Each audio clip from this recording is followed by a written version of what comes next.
Hello everyone, ये मेरा organic chemistry का सेकेंड लेक्चर है। पहले लेक्चर में मैंने आपको थोड़ा बहुत बेसिक्स ऑफ फोटो केमिस्ट्री के बारे में बताया था। पहले तो मैं आपको ये बता देता हूँ कि पिछले क्लास में मैंने कितना बताया था और आज मुझे कहाँ से स्टार्ट करना है। तो बेसिक्स ऑफ फोटो केमिस्ट्री में पिछले क्लास में जो मैंने बताया था, बस ये बताया था कि फोटो है इटनेस इट अकर इन लाइट, और जो लाइट आप यूज़ करते हो that mean UV invisible light. ये मैंने पिछले क्लास में बताया था, जिसका आपको रेंज पता है 400 to 700 नैनोमीटर होता है। और इसमें अगर आप विजिबल लाइट यूज़ करते हो, यूवी विजिबल लाइट, तो ऑब्वियस सी बात है उसमें इलेक्ट्रॉनिक ट्रांजिशन होगा। और उस इलेक्ट्रॉनिक ट्रांजिशन में मैंने आपको बताया था कि फोटो केमिस्ट्री पेरिसाइक्लिक में जो होता है आप यूज़ करते हो n pi transition and pi pi transition. ये भी मैंने आपको बता दिया था लास्ट क्लास में कि पाई पाई ट्रांजिशन पेरिसाइक्लिक में आप देखते हो, और यहाँ पे आपका फोटो केमिस्ट्री में आपका होता है एन पाई ट्रांजिशन, जो कि मैंने इलेक्ट्रॉनिक ट्रांजिशन में आपको पढ़ाया गया। तो अब मैं बात करता हूँ सिंपली यहाँ पे कि N pi transition photo chemistry में कैसे काम करता है। जब पेरिसाइक्लिक पढ़ाऊंगा तो आपको बताऊंगा कि पेरिसाइक्लिक में पाई पाई ट्रांजिशन कैसे आपको काम करता है। तो सबसे पहले डिस्कस करते हैं फोटो केमिस्ट्री, जिसमें मैं आपको डिस्कस करूँगा पाई पाई ट्रांजिशन के बारे में। ना सपोज करिए आपको एन पाई ट्रांजिशन शो करना है। अगर एन पाई ट्रांजिशन है तो आपको एक चीज़ तो पता है कि आपको उस मॉलिक्यूल के बारे में देखना है जहाँ पे आपका एन लोन पेयर इलेक्ट्रॉन हो आपका, और दूसरा आपका पाई बॉन्ड हो। जैसे आपका कार्बोनिल कंपाउंड है, ये कोई सा भी कार्बोनिल कंपाउंड हो सकता है जहाँ पे आपका क्या हो, आपका लोन पेयर ऑफ इलेक्ट्रॉन भी हो और आपका पाई बॉन्ड भी हो। ठीक है, अब यहाँ पे अगर मैं इसको लेता हूँ, कोई भी ऐसा कार्बोनिल कंपाउंड है और इसको मैं लाइट देता हूँ, इसको आप बोलते हो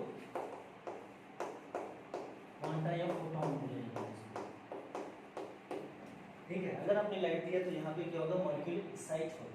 एक्साइट होने का मतलब अब जैसे यहाँ पे है आपका, अगर एन टू पाई ट्रांजिशन हो रहा है, इसका मतलब कि अगर मैं इस पर ग्राउंड स्टेट लिखता हूँ, इसका एक्साइटेड स्टेट लिखता हूँ।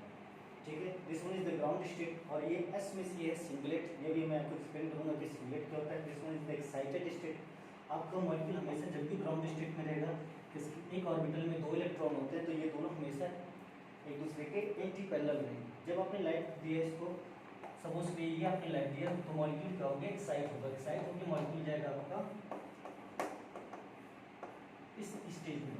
आपका यहाँ पे भी एंटी पैरेलल एक दूसरे के, यहाँ भी जब मॉलिक्यूल एक्साइट होगा तो एंटी पैरेलल में जाएगा। अब यहाँ पे एक्साइट होने के बाद जब मॉलिक्यूल एंटी इसमें S1 में चला जाता है, ग्राउंड स्टेट से फर्स्ट एक्साइटेड स्टेट में, तब मॉलिक्यूल के साथ क्या होता है वो मैं बताऊँगा आपको। ठीक है, और उसके बाद इसके बाद मॉलिक्यूल क्या करता है, आपका यहाँ से आ जाता है ट्रिपलेट स्टेट में, इसमें known as the triplet state. और यहाँ पे यहाँ से यहाँ तक आने में मॉलिक्यूल का सिर्फ और सिर्फ स्पिन का इन्वर्जन होता है। यहाँ पे सिर्फ मॉलिक्यूल का स्पिन इन्वर्जन होता है। अब ये स्पिन इन्वर्जन क्या होता है, ये सिंगलेट और ट्रिपलेट क्या होता है, ये मैं आपको बताऊँगा। ठीक है, यहाँ तक तो आपको समझ आ रहा होगा कि मॉलिक्यूल को क्या किया, आपने energy the. Energy in the form of आपको लाइट देनी है। लाइट से मॉलिक्यूल ने एक्साइट किया। जब मॉलिक्यूल का इलेक्ट्रॉन एक्साइट किया, जब इलेक्ट्रॉन एक्साइट करता है आपका, तो आपका क्या होता है कि यहाँ से सीधा एक इलेक्ट्रॉन उठा और इस ऑर्बिटल में इस आपके स्टेट में चला गया, दैट इज द सिंगलेट का वन स्टेट। यहाँ पे आप इसको ट्रिपलेट लिख दो या T1 स्टेट लिख दो। अब ये सिंगलेट और ट्रिपलेट क्या होता है, सबसे पहले मैं आपको वो बता देता हूँ, उसके बाद फिर इसी प्रोसेस को मैं कंटिन्यू करूँगा।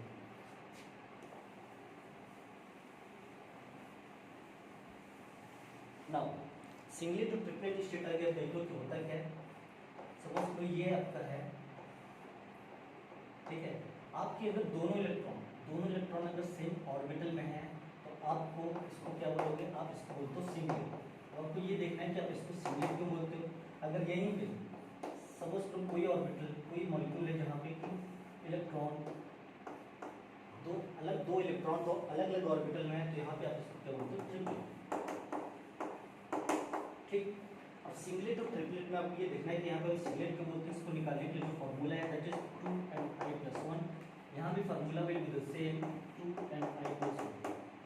अब आपको देखना क्या है, n इज इक्वल टू आपको होता है number of electron, n is equal to number of electron, I इसका मैग्नेटिक मोमेंट है, और जो एक इलेक्ट्रॉन का आपको पता है कि आपका या तो प्लस हाफ होगा, अगर इस डायरेक्शन में रहेगा तो आप लिखोगे प्लस हाफ, और अगर अपोजिट डायरेक्शन में होता है तो उसको माइनस हाफ।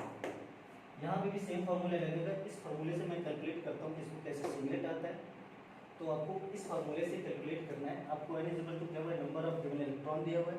I की वैल्यू आपको, अगर आपका पहले इस ऊपर साइड में स्पिन है तो आपको प्लस हाफ हो जाएगा, नीचे स्पिन है तो आपका माइनस हाफ हो जाएगा। अगर इस फॉर्मूले को यहाँ पे कैलकुलेट करता हूँ तो आप देख सकते हो 2 इलेक्ट्रॉन यहाँ पे कितने 2 है, और आपका जब आई है तो आपका प्लस के लिए हो जाएगा, आप ऑब्वियसली बात है प्लस, और ये माइनस प्लस 1, तो ऑब्वियसली बात है ये 2 इंटू 2 विल बी 0 प्लस 1, तो आपका ये टोटल मल्टीप्लाई करके 0 एंड 1, दैट्स व्हाई इसको कहते हैं सिंगलेट। ठीक, एक्चुअली आपको यहाँ पे ये मल्टीप्लाई नहीं, ये आपका प्लस होगा, तभी आप plus half and minus half करोगे तो आपको ऐड करोगे तो ये दोनों जीरो मिला के जीरो हो जाएगा। ठीक है, तो इसको यहाँ से कंफ्यूज मत होना, यहाँ पे आपको मल्टीप्लाई नहीं करना है, दिस एक्चुअली आप इन दोनों को ऐड करोगे, इसलिए आपको ये दोनों को ऐड करके आपको इसकी मोमेंट बताना है, ये प्लस हाफ है ये माइनस हाफ है, और तब कैलकुलेट करके आपका 0 और 1 आ जाएगा, ये सिंगलेट है। यहाँ पे भी आपको क्या करना है, 2 इलेक्ट्रॉन है, ठीक है, 2 तो है, n is equal to 2 electron आपको देना है, लेकिन सबसे बड़ी बात यहाँ पे देखना है आई, चाहे आप इसको देख लो चाहे इसको देख लो, दोनों का, इसलिए आपको वहाँ पे यहाँ पे प्लस करने की जरूरत नहीं है, यहाँ पे आपका सिंपली किसी डिफरेंट नहीं, दोनों एक टाइप के, तो आपका सिंपली यहाँ पे हो जाएगा कि दोनों का मैग्नेटिक मोमेंट क्या होगा, हाफ होगा, और यहाँ पे अगर आप देखोगे तो is equal to 2 into 1 plus 1, तो यहाँ पे आपको हो जाएगा 3, इसको ठीक है।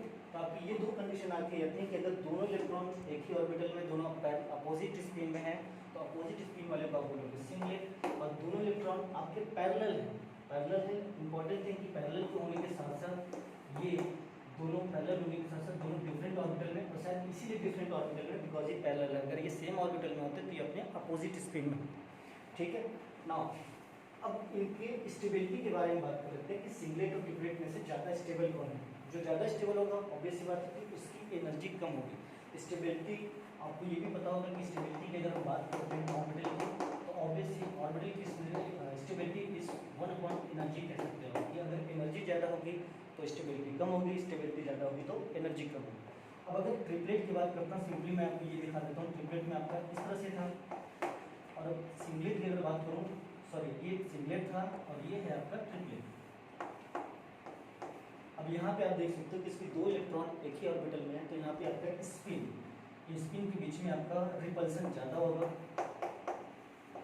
यहाँ पे दोनों इलेक्ट्रॉन आपके अलग अलग पैरेलल स्पिन में है, लेकिन दोनों बहुत ही दूर दूर हैं, तो यहाँ पर रिपल्सन आपका बहुत ही कम होगा।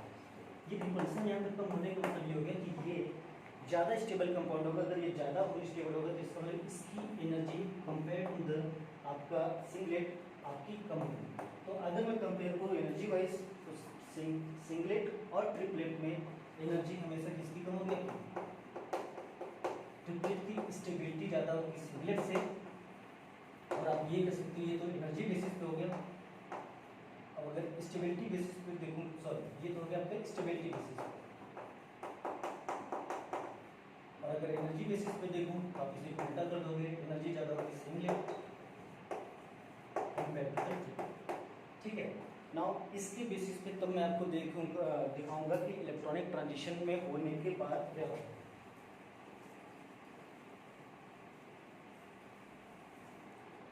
अब मैं बात करता हूँ सीधा आपके कार्बनिक कंपाउंड से। यहाँ पे आपने इसको लाइट दिया, लाइट देने के बाद कार्बनिक कंपाउंड S1 में गया, वो S1 मैंने आपको वही बताया था जो आपको यहाँ पे, और उसके बाद आपका एक्साइट होने में यहाँ पे गया, आपका ये था, आपने इसको लाइट दिया तो S1 से ये उठ के सपोज को we will get this one.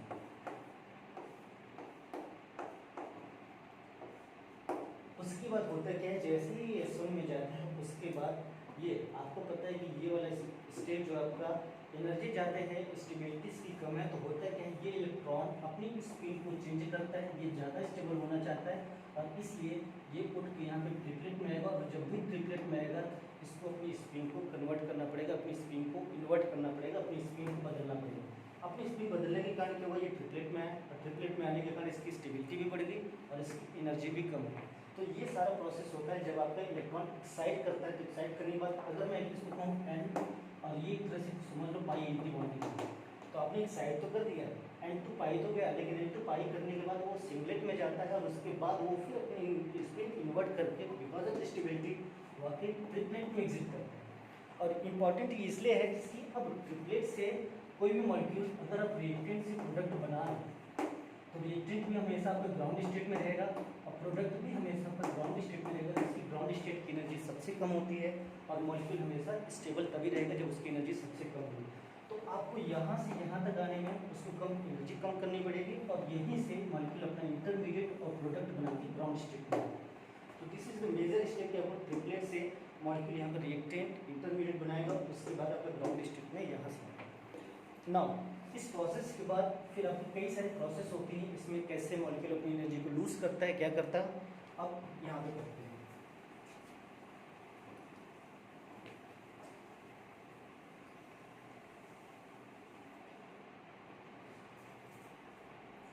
Again यहीं से स्टार्ट करते हैं। आपको S0 आपका इलेक्ट्रॉन, S1 आपने H0 दिया, उसके बाद मॉलिक्यूल S0 S1 एक इलेक्ट्रॉन, यहाँ पे आपका एक इलेक्ट्रॉन यहाँ पे, उसके बाद आप एनर्जी लूज करने पे ये स्पिन दिस ये तो प्रोसेस हो गई। अब क्या करता है, चाहे यहाँ पे इलेक्ट्रॉन हो चाहे यहाँ पे इलेक्ट्रॉन हो, ये क्या करते हैं अपनी एनर्जी को लूज करते हैं। इस एनर्जी को लूज करने के प्रोसेस को आप बोलते हो this is known as the photophysical process.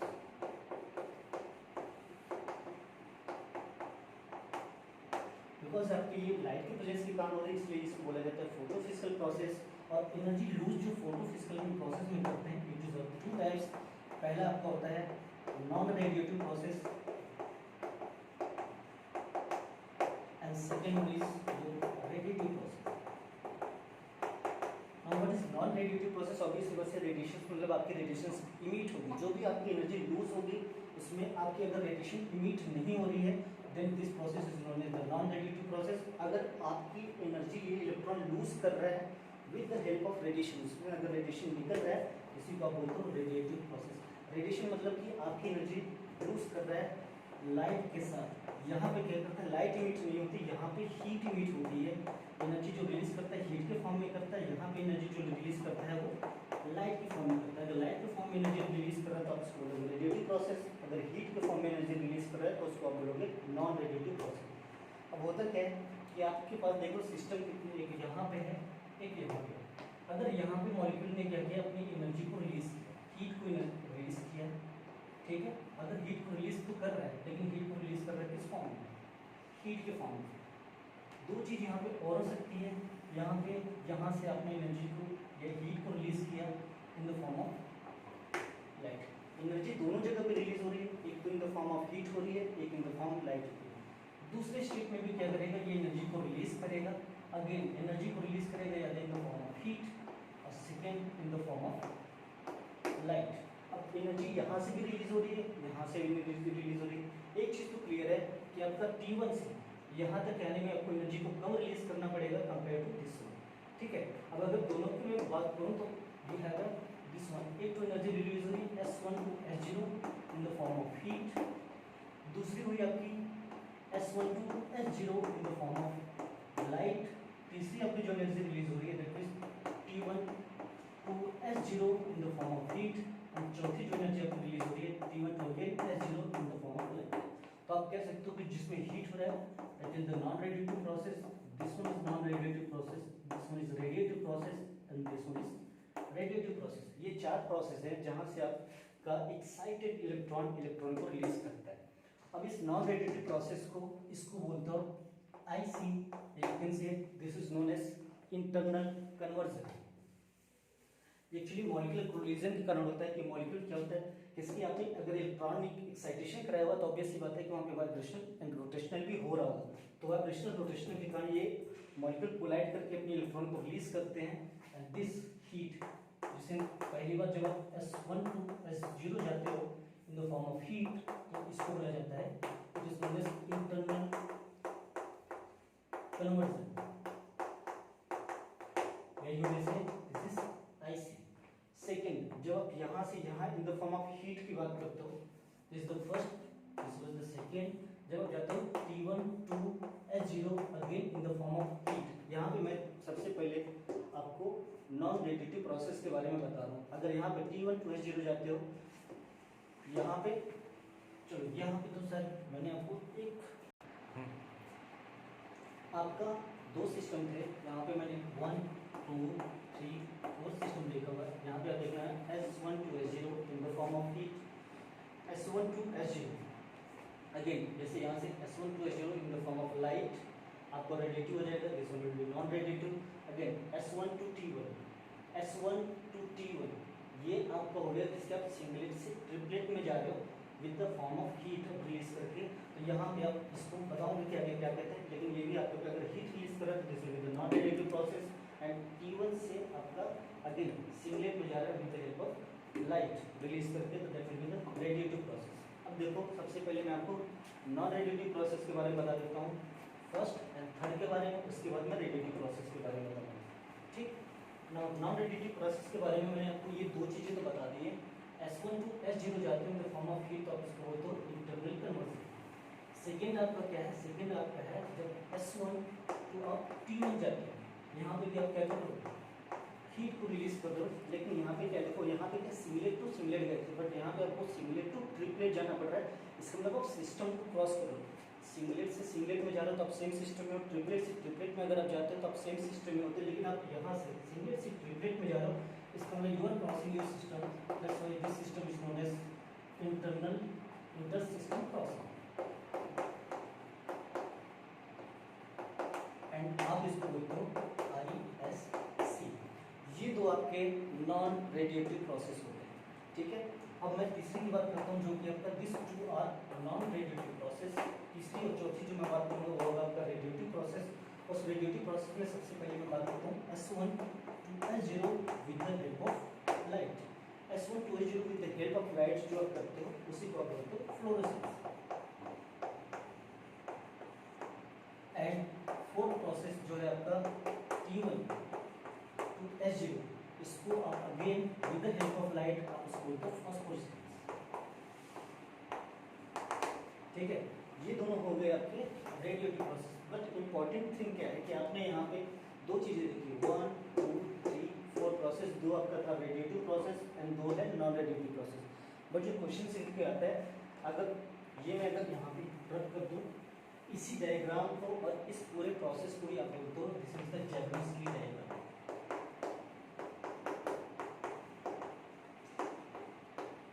ठीक है, आपका ये पूरा प्रोसेस, ये पूरी प्रोसेस जो है आपका रेडिएटिव एंड नॉन रेडिएटिव मिला के ये डायग्राम मिला के ये आपका जर्नल्स के डायग्राम बोला जाता है। लेकिन जो क्वेश्चन इसमें से आता है कि इसके आपके पास 4 प्रोसेस हैं, उन 4 प्रोसेस में से सबसे ज़्यादा फास्ट कौन सा प्रोसेस होता है। तो आपके पास अगर मैं 4 प्रोसेस लूँगी तो first is IC, second one is inter system crossing, third one is your fluorescence and fourth one is phosphorescence. इन चारों में से सबसे फास्ट कौन होता है। तो ऑब्वियस सी बात है, आपको पता है कि it is a common sense कि आपको रेडिएटिव प्रोसेस से ज़्यादा पहले नॉन रेडिएटिव प्रोसेस होगा। जैसे आप कोई चीज़ जलाते हो तो सबसे पहले वो हीट प्रोड्यूस करता है, उसके बाद वो लाइट प्रोड्यूस करता है। तो ये तो क्लियर हो गया कि IC ये जो दोनों रेडिएटिव प्रोसेस है, this one is the non radiative process, ये रेडिएटिव प्रोसेस से जल्दी तेजी से। ठीक है ना, इस दो प्रोसेस में रेडिएटिव में या नॉन रेडिएटिव में भी दो हैं, उनमें से कौन सा जल्दी तेजी से होगा आपको ये देखना है कि यहाँ पे क्या रहा है IC में सिंगलेट टू सिंगलेट ही जाना पड़ रहा है, बट इंटर सिस्टम क्रॉसिंग के थ्रू आपको क्या करना है, स्पिन को आपको इन्वर्ट करना है, स्पिन को चेंज करना है। जब भी आप स्पिन को चेंज करोगे तो वहाँ पे आपको टाइम देना पड़ेगा। तो इसका मतलब ये हुआ IC is greater than ISC, इसकी स्पीड फास्ट होगी बिकॉज यहाँ पे आपको स्पिन का इन्वर्जन कराना पड़ रहा है ना। ये तो हो गया आपके नॉन रेडिएटिव प्रोसेस में। अगर मैं रेडिएटिव प्रोसेस की बात करूँ, ये नॉन रेडिएटिव से तो लेट में होंगे। अब इन दोनों केस में अगेन सेम केस को लगता है कि आपका फ्लोरेसेंस क्या होगा, बिकॉज वहाँ पे स्पिन को इन्वर्ट नहीं करना है, और फास्फोरेसेंस में आपको स्पिन को इन्वर्ट करना है। तो फास्फोरेसेंस में ज़्यादा टाइम लगेगा कंपेयर टू फ्लोरेसेंस। तो ये आपका rate of the process in the journals की डायग्राम। यहाँ तक ये आपका सिर्फ जर्नल्स की डायग्राम के बारे में बताया। उसके बाद मैं आपको थोड़ा सा बताऊँगा क्वांटम यील्ड के बारे में, एंड फिर मैं फोटोफिजिकल प्रोसेस में कौन सी रिएक्शंस होती है वो मैं आपको बताऊंगा। तो नेक्स्ट क्लास में मैं आपको बताऊंगा इसकी क्वांटम यील्ड के बारे में कि फोटोकेमिस्ट्री इतना इंपॉर्टेंट क्यों है, या इसकी कुछ ड्रॉबैक क्या है, इसकी क्वांटम यील्ड क्यों इतनी कम आती है, रीज़न क्या है। और उसी क्लास में मैं आपको बताऊँगा types of photochemistry reactions. Thank you.